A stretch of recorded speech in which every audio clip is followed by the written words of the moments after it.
Përtej një shkrimtari që për veprat e tij është vlerësuar edhe me çmimin Nobel, Mario Vargas Llosa për disa dekada që zëri i lirisë individuale e i popujve të shtypur. Shkrimtari peruan që njihej si kombinues i realizmit të ashpër e erotikës lozonjare, vdiq të hënën.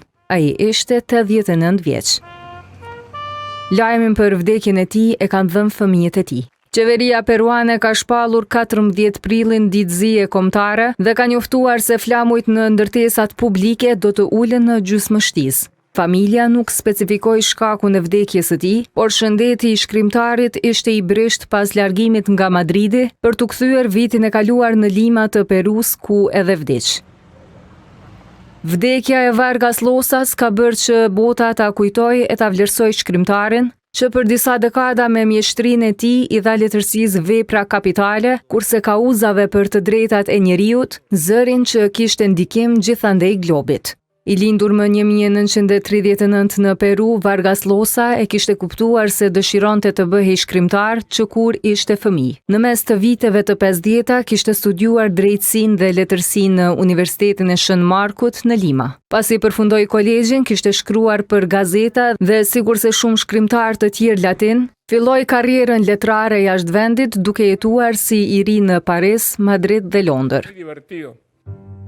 Veprimtaria e tij bëri bujë ndërkombëtare në vitet e 60-ta pas publikimit të Koha e Herojit, një roman i bazuar në Akademinë Ushtarake Peruane, që kishte nxitur kundërthënie të madhe në atdheun e tij. Në fillim të viteve 80, Llosa u bë shkrimtari më i lexuar latin në audiencat botërore, pasi kishte botuar në mesin e shumë veprave edhe Shtëpinë e Gjelbër dhe Bisedë në katedrale. Me që Peruja ishte mbërthyer nga inflacioni i lartë dhe sulmet maoiste të rrugës së ndritur më 1990, Vargas Llosa bëri një hap të guximshëm duke kandiduar për postin e presidentit.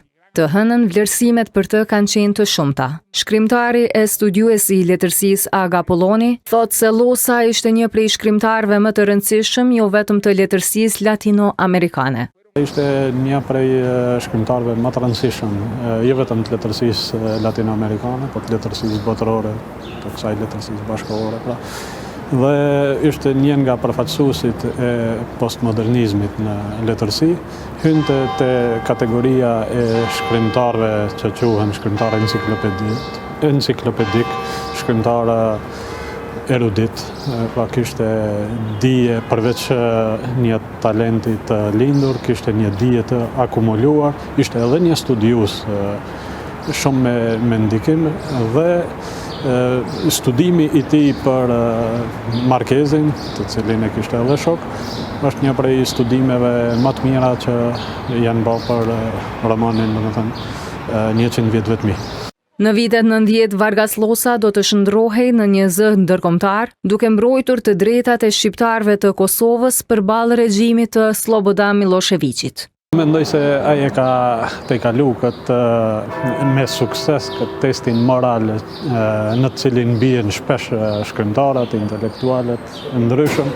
Dhe në raport me Kosovën ai ka qenë i pozicionuar nga ona humane, jo nga ona agresore.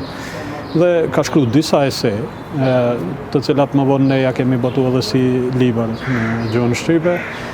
Mendoj se ka qenë mbrojtësi më i madh i kosovarëve, i shqiptarëve të Kosovës gjatë periudhës viteve 90. Në vitin 2010, Vargas Llosa u bë laureat i çmimit Nobel për hartografinë e tij të strukturave të fuqisë dhe imazhet rrëqetëse të rezistencës, revoltës dhe disfatës së individit. Ai po ashtu është laureat i çmimit Miguel de Cervantes në Spanjë më 1994 dhe çmimit Jeruzalem më 1995. Gjatë karrierës së tij të gjatë botoi më shumë se 50 romane, ese, drama dhe vepra të kritikës letrare.